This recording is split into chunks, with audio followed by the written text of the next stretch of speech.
Assalamualaikum warahmatullahi wabarakatuh. Waalaikumsalam warahmatullahi wabarakatuh.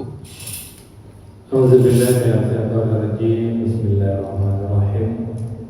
Alhamdulillahirabbil alamin. Asyhadu an la ilaha illallah wa asyhadu anna Muhammadan abduhu wa rasuluhu la nabiyya ba'da.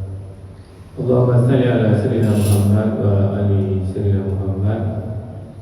Ibadallah, ittaqullah haqqa tuqatih wa la tamutunna illa wa antum muslimun. Wa qala ta'ala fi kitabil karim, a'udzu billahi minasy syaithanir rajim. Bismillahirrahmanirrahim. Wa lakum fil qisas hayatun ya ulil albab la'allakum tattaqun. Dan dalam kisah itu ada jaminan kehidupan bagi kamu, wahai orang-orang yang berakal, agar kamu bertakwa. Al-Quran Surah Al-Baqarah ayat 179. Bapak, Ibu, serta anak soleh dan soleha yang kami banggakan, alhamdulillah, bersyukur kita kepada Allah kembali dengan izin dan rahmat Allah kita mampu meninggalkan aktivitas kita dan hadir di masjid ini. Tentu Bapak Ibu, kita selalu berharap, bermohon kepada Allah, ibadah apapun yang kita kerjakan benar-benar bernilai takwa di sisi Allah Subhanahu wa taala. Bapak Ibu yang sangat kami muliakan, kita lanjutkan hikmah dan pelajaran dari ICT Al-Quran. Sekarang kita masuk surah Al-Baqarah ayat 179. Sebelumnya sudah kita sampaikan ayat 178, di mana di ayat ini Allah menetapkan hukum kisos secara rinci, Bapak Ibu, bahwa dalam kasus pembunuhan, wali korban berhak menuntut balasan setimpal dari pembunuhan. Kalau ada seseorang dibunuh, maka yang membunuh itu pun harus dibunuh, dan itu seimbang, selevel, tidak boleh digantikan. Si A yang membunuh, maka si A pun yang harus dibunuh, tidak boleh digantikan dengan si B, si C, dan dengan yang lain. Merdeka dengan merdeka, hamba sahaya dengan hamba sahaya, perempuan dengan perempuan. Itu Allah gambarkan di 178. Dan kita lihat sekarang Bapak Ibu di ayat 179-nya, ayatnya pendek Bapak Ibu, tapi luar biasa tadabbur, hikmah yang bisa kita petik dari bahasa Allah, dari bahasa Al-Quran. Walakum fil qisasi hayatun, dan dalam kisah itu dibunuh dan harus dibunuh, itu ada jaminan kehidupan bagimu. Ini redaksi yang dipakai oleh Allah Subhanahu wa taala. Ketika ada orang yang membunuh, maka orang yang membunuh itu pun harus dibunuh. Dan Allah mengatakan hal seperti itu di dalam kisah sama-sama yang membunuh harus dibunuh, ada jaminan kehidupan. Walakum fil qisasi hayatun. Maka ini luar biasa Bapak, renungan bagi kita. Sungguh menakjubkan bagaimana Allah menyandingkan kata balasan atau kata hukuman dengan kata kehidupan. Ini mengajarkan kita bahwa ketegasan dan kasih sayang bukanlah dua hal yang bertentangan dalam syariat Allah, melainkan dua sisi mata uang yang sama. Bayangkan ketika ada orang yang membunuh itu harus dibunuh, Allah mengatakan perbuatan itu melanjutkan kehidupan. Memang ini Bapak Ibu, ketika begal mudah saja membunuh orang, ketika mudah saja orang pakai pistol menembak siapa yang dia kehendaki, ketika hukum pembunuh harus dibunuh ditegakkan, maka akan berpikir dua kali dia akan membunuh. Ketika ada orang berpikir dua kali untuk membunuh, maka kelangsungan kehidupan terjaga. Maka ayat ini redaksinya seperti itu Allah buat. Hukum kisos, hukum menyatakan kehidupan bagimu. Kemudian penggalan ayat berikutnya, ya ulil albab, wahai orang-orang yang berakal. Allah menyeru kepada orang yang berakal agar akalnya mampu menerima hukum pembunuh harus dibunuh itu adalah hukum kasih sayang yang diterapkan oleh Allah Subhanahu wa taala.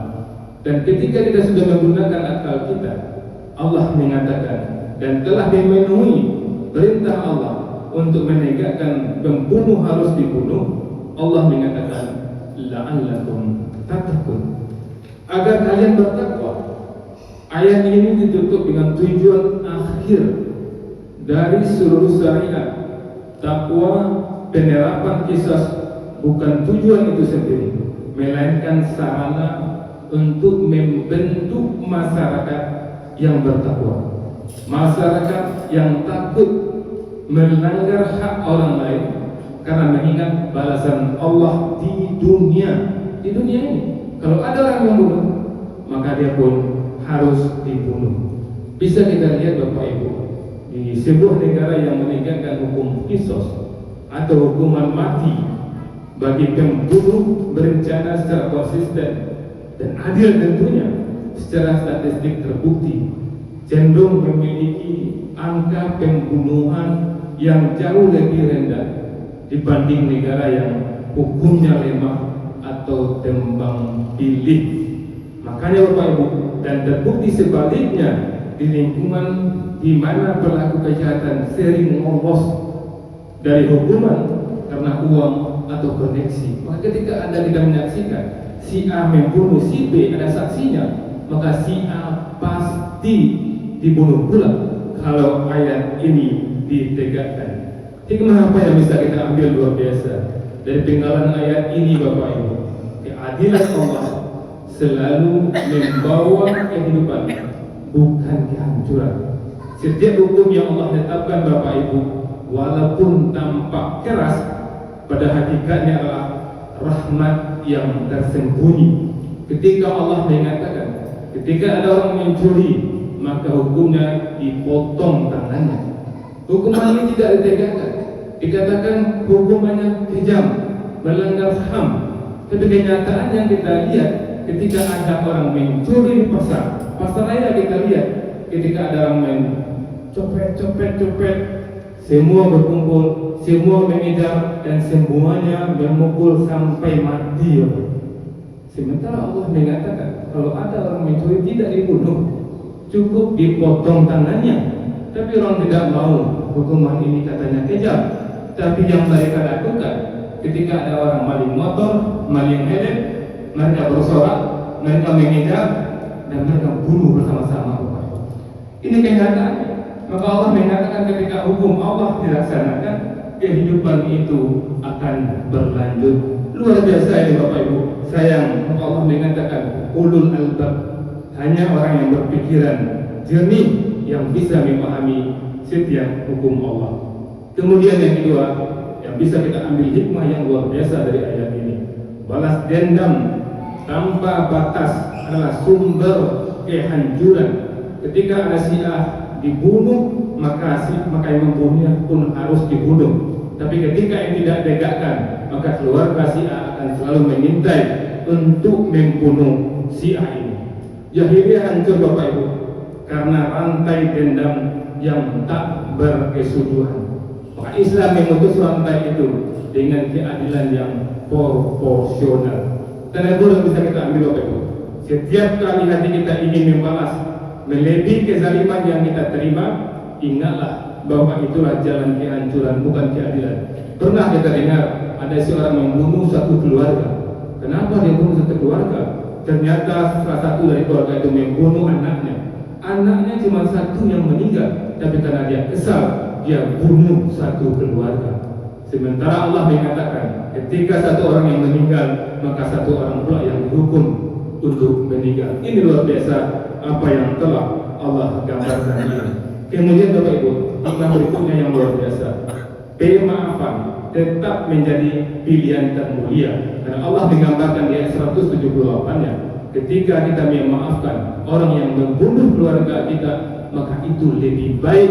Dan ketika ada keluarga yang memaafkan, seseorang yang harus dihukum bunuh bisa tidak jadi karena keluarga memaafkan. Luar biasa Bapak Ibu. Kemudian yang bisa kita ambil hikmah yang luar biasa dari ayat ini, hukum yang adil menumbuhkan rasa aman yang kolektif. Rasa aman masyarakat Bapak Ibu lahir bukan dari ketiadaan hukum, tetapi dari kepastian penegakan hukum. Dan hukum Allah pasti dan pasti harus ditegakkan. Mudah-mudahan Bapak Ibu, apa yang kami sampaikan didengar oleh praktisi hukum dan mereka berupaya menggolkan hukum yang telah ditetapkan oleh Allah Subhanahu wa taala. Banyak maaf. Assalamualaikum warahmatullahi wabarakatuh. Waalaikumsalam warahmatullahi wabarakatuh.